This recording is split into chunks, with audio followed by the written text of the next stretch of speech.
Okay, this is now tarot lesson number 75, and I'm kind of back, but there's one thing needs to be done still with the wall. There's plaster on it, but it has to be sanded, which means a lot of dust, and I don't want to get the dust into the computer or into the microphone, so I'm not sure when they're going to come back and do it, but it should be soon anyway.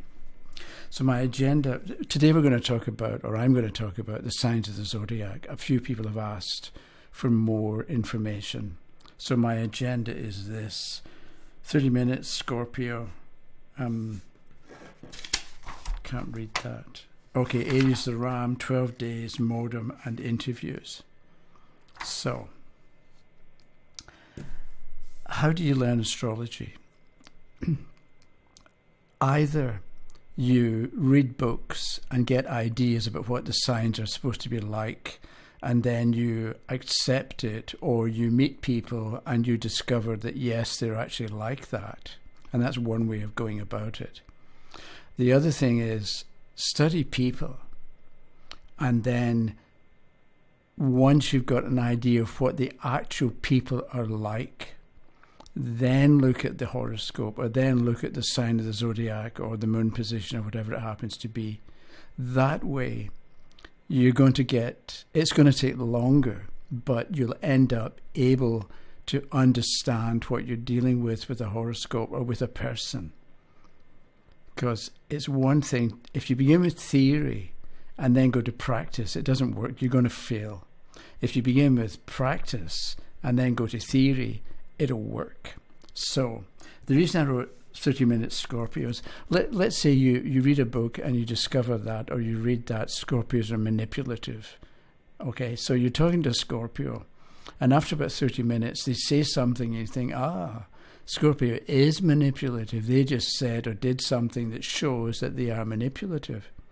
So you seem to have learned that Scorpio is in fact manipulative, but you've ignored 29.5 minutes of evidence of something else, and you've been waiting to see what you expected or see what you wanted to see. And so that's why I'm saying study people, or when you're with people, observe them and examine them and think about them and see what you notice about them and write it all down.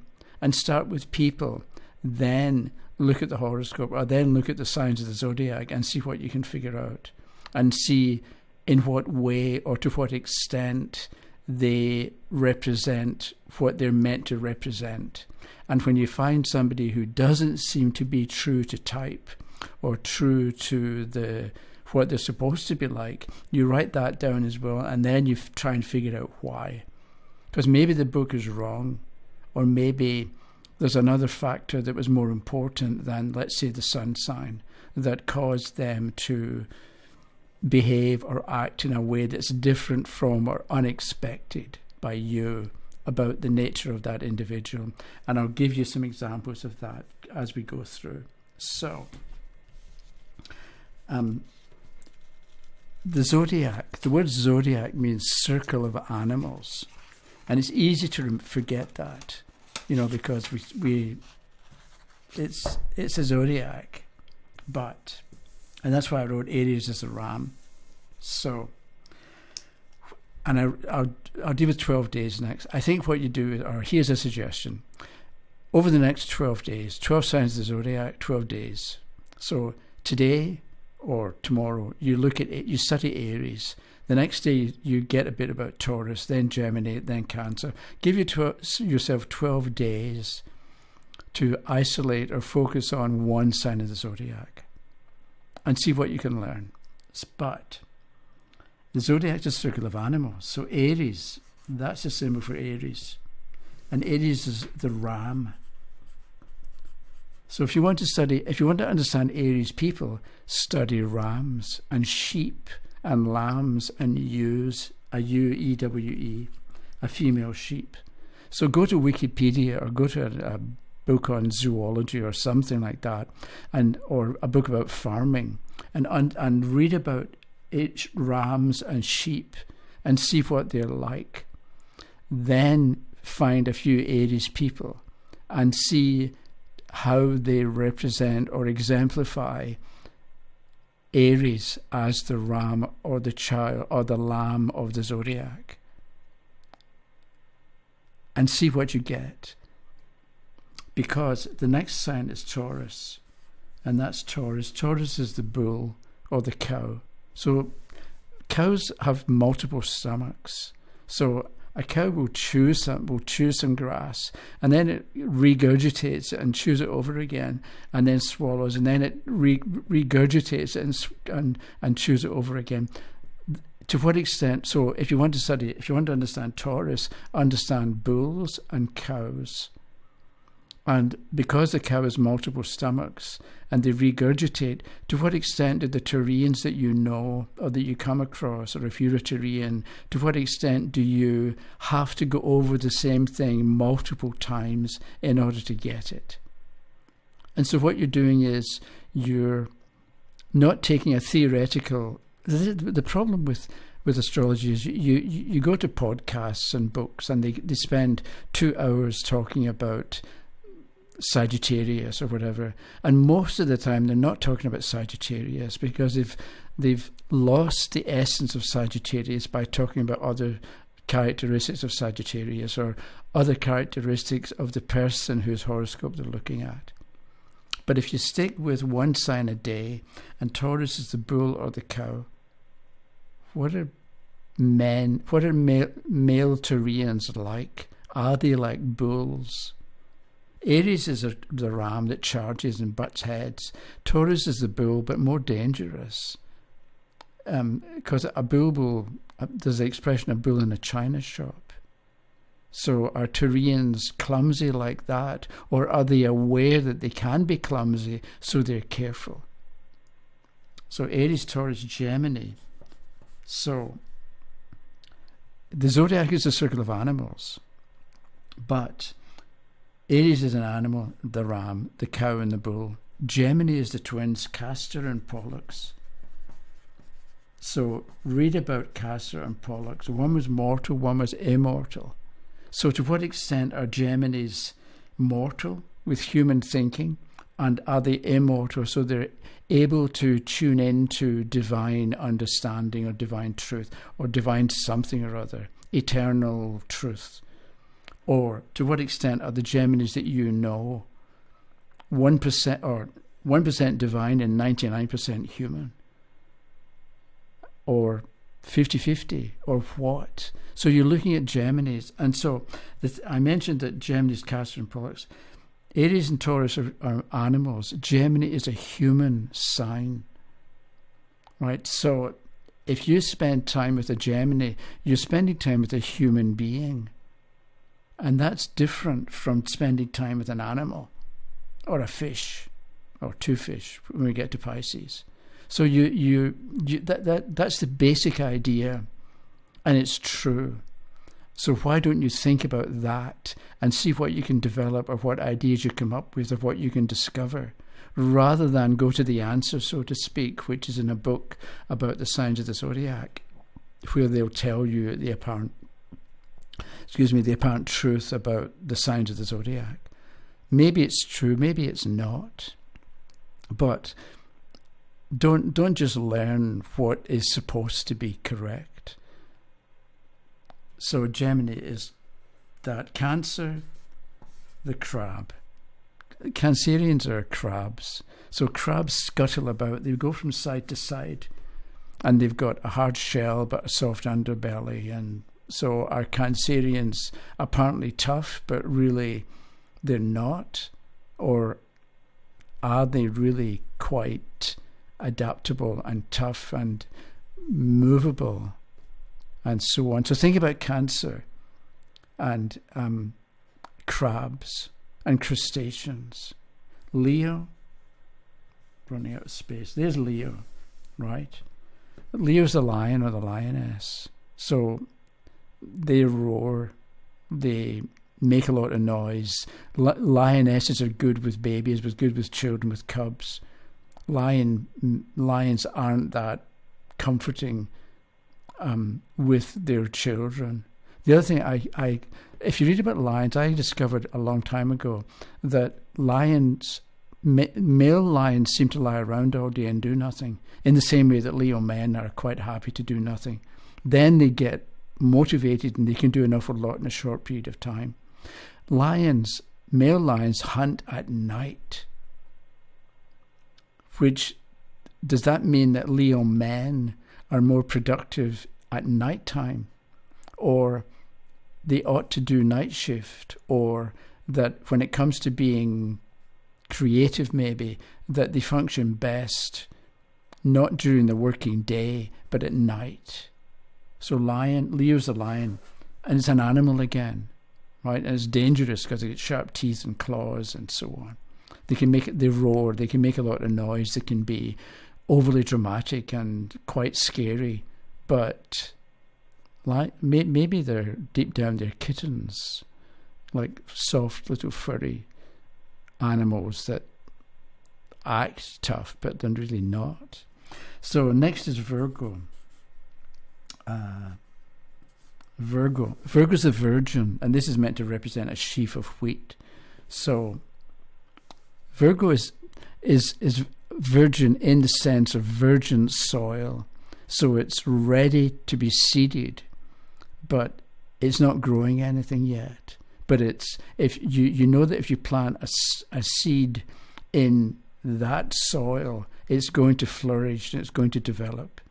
But Virgo is this strange state before growth, so to speak. So you think about that with the Virgos that you know. And Virgos have got... One thing we did years ago, Geminis have got a thing about toilet paper.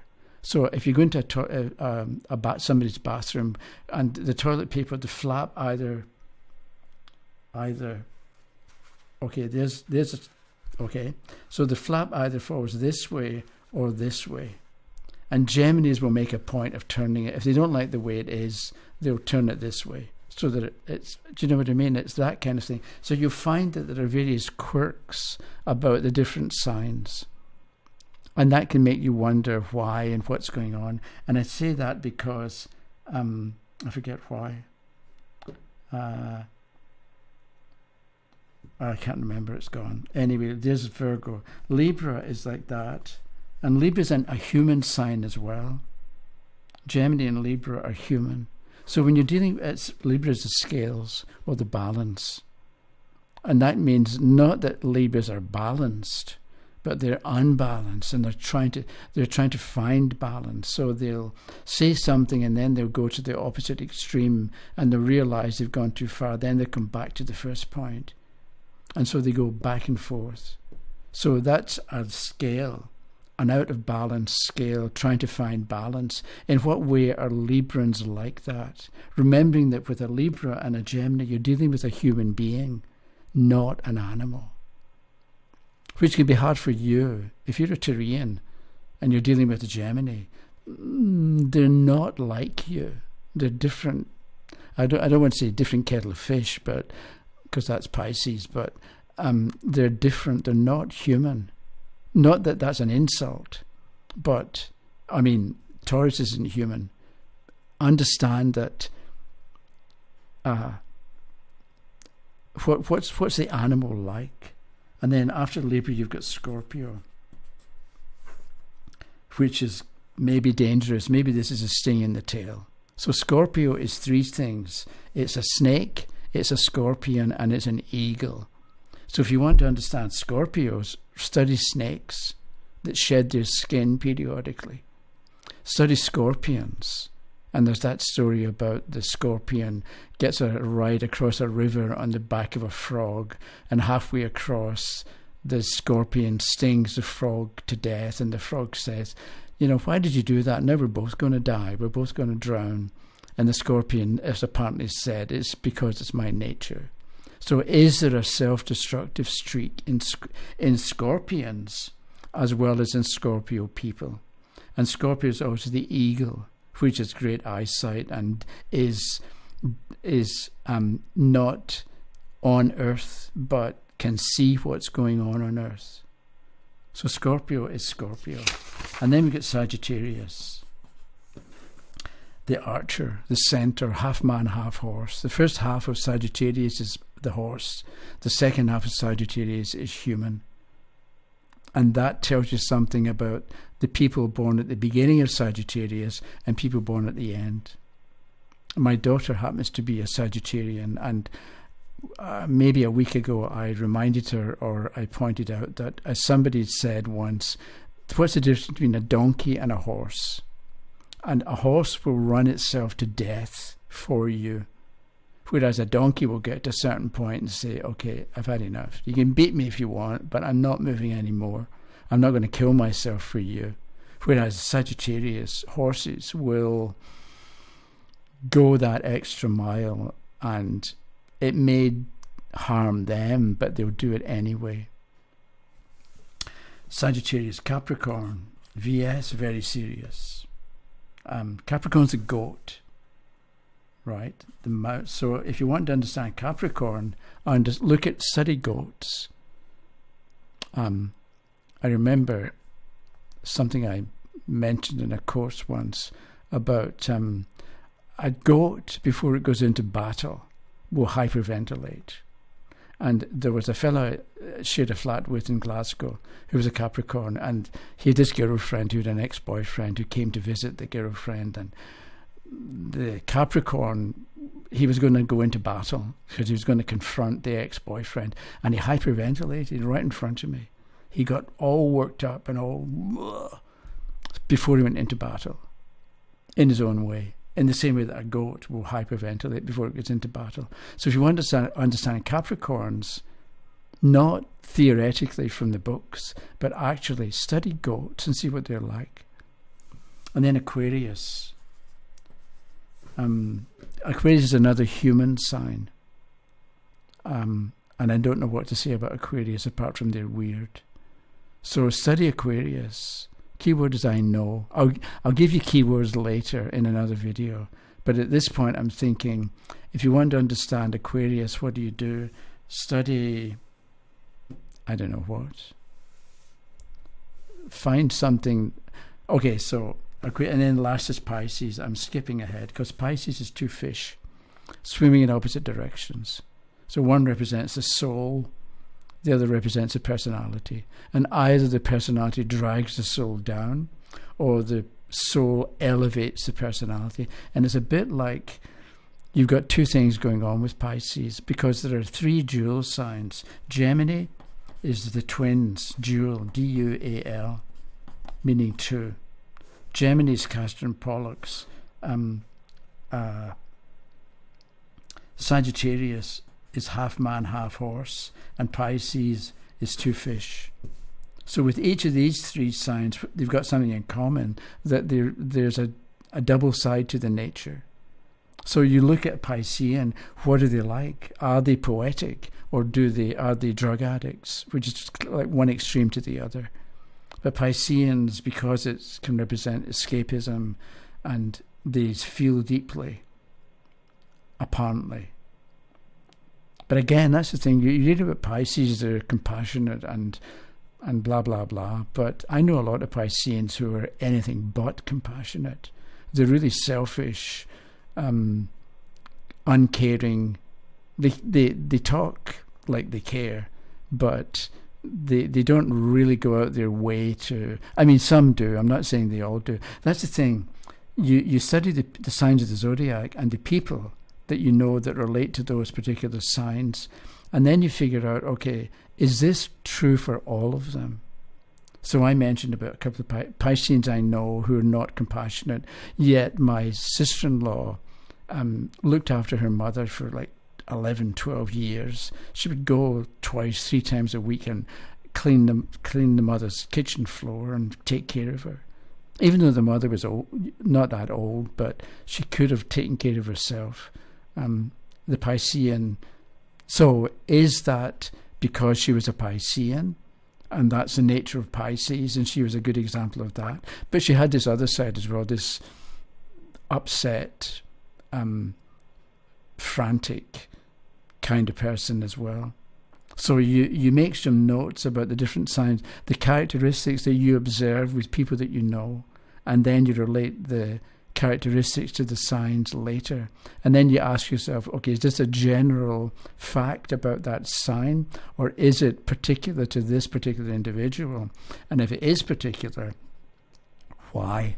What else is going on in the horoscope that makes this person the exception to the rule?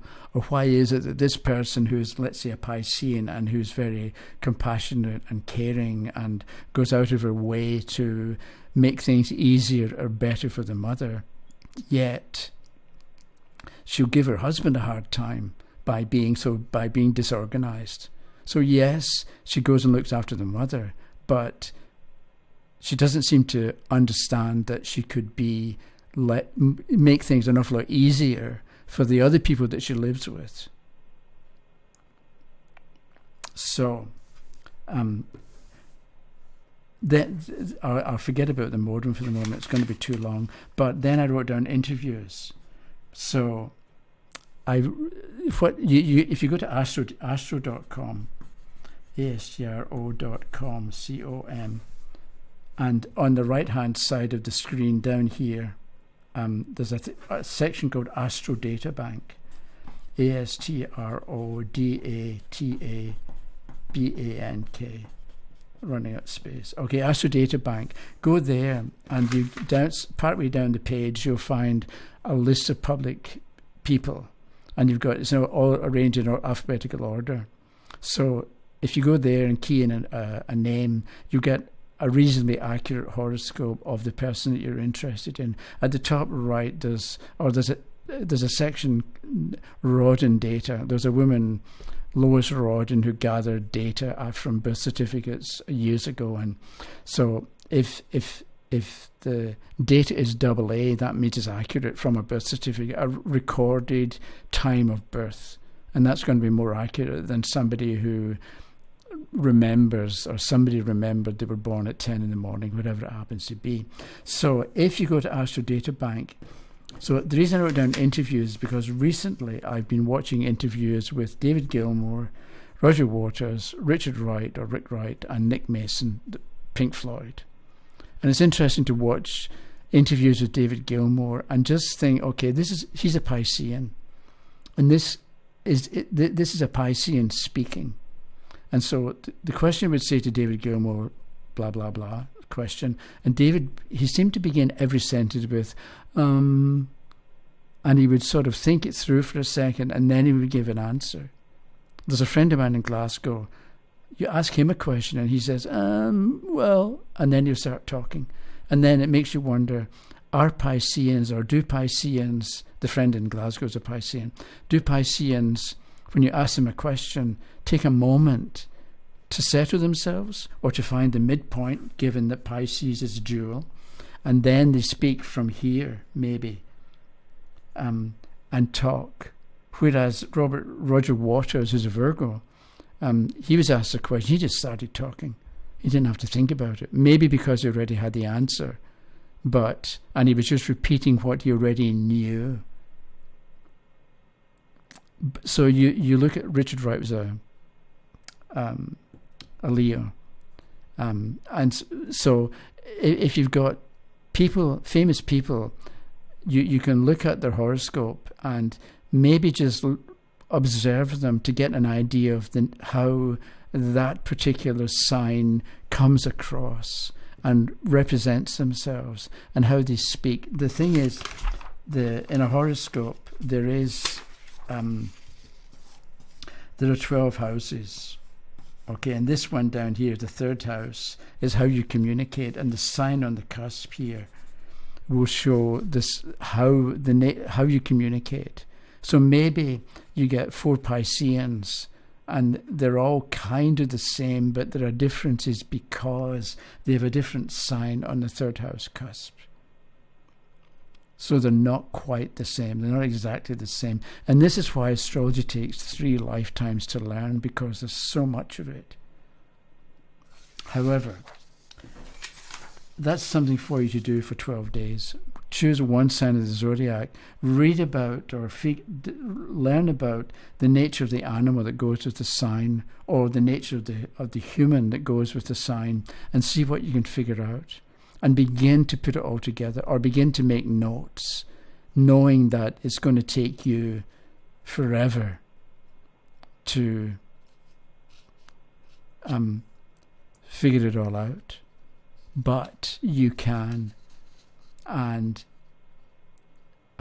it changes how you look at people, and how you look at yourself, and how you look at life. And it changes it for the better, because you're dealing more with the truth. And you can know people and know the truth. Okay, so that was it for the moment. Thank you for watching, and I'll be back soon-ish, I think. Until then, have a good day. Okay, bye-bye.